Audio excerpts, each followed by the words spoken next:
Still leave the place a mess. They still have homeless people everywhere. It's still a disaster. It's still a woke show of virtue signaling at every level of the government. Still. Like, no course correction at all. They're going further and further into la-la land. And you're like, Jesus Christ, you guys. And so then a place like Austin becomes attractive. Let me tell you what the real problem, I didn't realize it till I left. What? That everybody's too busy tapping themselves on the back. There's a lot of that. When the fires happened, those three women or whatever the chief and whatever, I'm looking at them and I'm like, look at them. Yeah. They all got gel in their hair. They all got a tattoo on their neck. God forbid they can't be cool for just 1 minute. God forbid. And that's the problem you have out there. Joe Rogan isn't backing down in his clash with Gavin Newsom. The unapologetic comedian and podcast giant blasted the California governor, accusing him of driving the state into the ground and warning that things will only get worse if he isn't. Dopped on a fiery episode of his show. Rogan ripped into Newsom over California's growing turmoil and mocked his presidential ambitions as pure fantasy. Buckle up, this one gets heated. But it's also, there's places that sort of rest on their laurels too much. And whenever that happens, it's easy for another place to rise up that offers something more interesting. So like Los Angeles was always Los Angeles. And like when Gavin Newsom talks about California, it's like, you know, I'm very big on California, very bullish on California. California has all this industry. Hey, fucko. They're all thinking about moving. Thank God. The only reason why they don't move is because it's too difficult to move. Joe Rogan has a point. Families and Fortune 500 companies alike are fleeing California in droves, and the reasons couldn't be clearer. Once hailed as the Golden State, it's now a place people can't wait to leave behind. Crime is spiraling, with smash-and-grab robberies, homelessness, and violent incidents dominating the headlines. Taxes keep climbing, draining hard-working residents while giving little in return. Meanwhile, California's notorious bureau, with regulations, red tape, and government overreach strangles businesses before they can even grow. It's no surprise people are flocking to Texas, Florida, and Nevada instead. What we're witnessing isn't just decline, it's a stark warning of how failed leadership can turn opportunity into exodus. If it was like every business could instantly pull up roots and replace everything and have everything running in a week at the other place, they'd all be gone. They'd all be gone. It's too expensive. It's too expensive to leave versus what you would save and the regulations that you wouldn't have to go through and all the bullshit with all the permits and all that. What California does is over-regulate everything. They get as much government involved as possible. They suck as much tax money out of you as possible. Joe Rogan himself was forced to walk away from California, a place he once proudly called home. He wasn't the only one. Conservative voices like Ben Shapiro and the entire Daily Wire team packed up as well, pointing to a climate hostile to both business and personal freedom. And it's not limited to media figures. Hollywood, the very industry that made California a global icon, is buckling under the state's broken system. Producers who once swore by Los Angeles now choose Georgia, Texas, or even overseas locations where tax incentives are strong.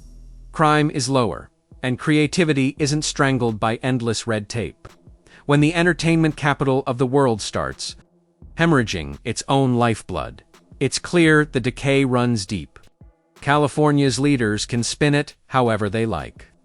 But the steady exodus of talent and business tells the real story. They still leave the place a mess. They still have homeless people everywhere. It's still a fucking disaster. It's still a woke shit show of virtue signaling at every level of the government. Still. Like, no course correction at all. They're going further and further into la-la land.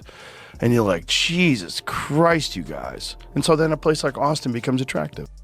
Rogan hasn't stopped hammering Gavin Newsom, zeroing in on California's fixation with woke politics. One glaring example came when the state passed a bizarre law forcing department stores with more than 500 employees to set up gender-neutral toy sections because apparently that was the crisis demanding urgent attention. Then came another move. Legislation allowing children to hide their decision to transition from their own parents, effectively cutting families out of life-altering choices. These aren't random policies, they're part of a broader pattern, where ideology outweighs common sense and government micromanages daily life. For many Californians, it feels less like freedom and more like social engineering. No surprise, families and businesses are fleeing to states that prioritize safety, opportunity, and growth over performative laws that only accelerate California's decline. And people are very reasonable. And Austin, the best thing about Austin is it's a blue city in a red state. So it's like balanced. Like, this is a saying they have out here: keep Austin weird and surrounded. So Austin is surrounded by rednecks with guns, and like it keeps the tone more medium. Like the Austin liberals, they're much more just left of center people, like we are. You know what I mean? Austin offers a striking contrast to California.